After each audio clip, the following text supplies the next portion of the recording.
આજના સમયમાં કોઈ ક્રાંતિકારી વ્યક્તિ જન્મે ને તો સમજવાનું કે આ કૃષ્ણનું પ્રાગટ્ય થયું.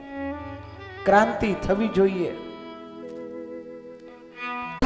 એ જીવનમાં પડેલી ખોટી પ્રથા એને દૂર કરે, એનું નામ કથા છે. ઘણી ઘણી એવી પ્રથાઓ જેને બંધ કરવી જોઈએ અને નવી ક્રાંતિ. કૃષ્ણે જે લીલા કરી છે સમજજો, કાંઈક એનામાં એને ક્રાંતિ કરી છે. અને આજની કથાનો કૃષ્ણ તો ક્રાંતિકારી કથા ક્રાંતિ માટે હોય, એ ભ્રાંતિ મિટાવે એવી ક્રાંતિ કરવી જોઈએ જીવનની.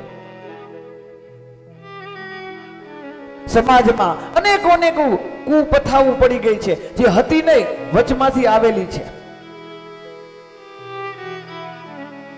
હમણાં જ ભણતા નાનપણમાં ત્યારે એક પાઠ આવતો, આ કેવી પ્રથા હશે સમાજની. હા, જે તે પાડી હશે એ સમયમાં એ બરોબર યોગ્ય હોય, પણ પછી તો એને દૂર કરી. ધન્યવાદ છે. પાઠ આવતો ભણવામાં, દૂધ પીતી દીકરીને દૂધ પીતી એવો પાઠ આવતો. જન્મે બાળકી નો જોતી હોય એટલે એને જન્મેલા. પેલા તો કેમેરા હતા ને એટલે ખબર નહીં પડે. હવે કેમેરા આવ્યા એટલે બધા જોવરાવે કે દીકરો છે કે દીકરી. આહા, સમાજ તો કેવો મૂર્ખ છે. પેટમાં જોવરાવે દીકરી છે કે દીકરો કેમેરામાં, પછી દીકરી હોય તો જોતી નથી. અરે દીકરો મેળવવા માટે રાંદલ તેડે, રાંદલની પૂજા કરે. દીકરો જોઈ દીકરો જોઈ દીકરો જોઈ, દેવતાઓ પાસે દીકરો જોઈ દીકરો જોઈ દીકરો જોઈ, વારે વારે ભટકતા રહે. દીકરો જોઈ દીકરો, પછી મૂર્ખાઈની હદ તો ત્યાં સુધી થઈ જાય. અને આહા, પોતાની ભૂલ તો એ સ્વીકારતા નથી.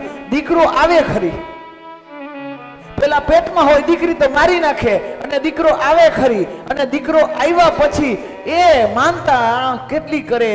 જ્યોતિષીઓ પાસે જાય ને જે કરતા હોય, જે કરતા હોય એ કરતા હોય, અને દીકરો આવે, અને પછી એ જ દીકરાને પરણાવવા દીકરી ગોતતા હોય. આ જ્ઞાન સમાજ. દીકરી દૂધ પીતી, આવી પ્રથા.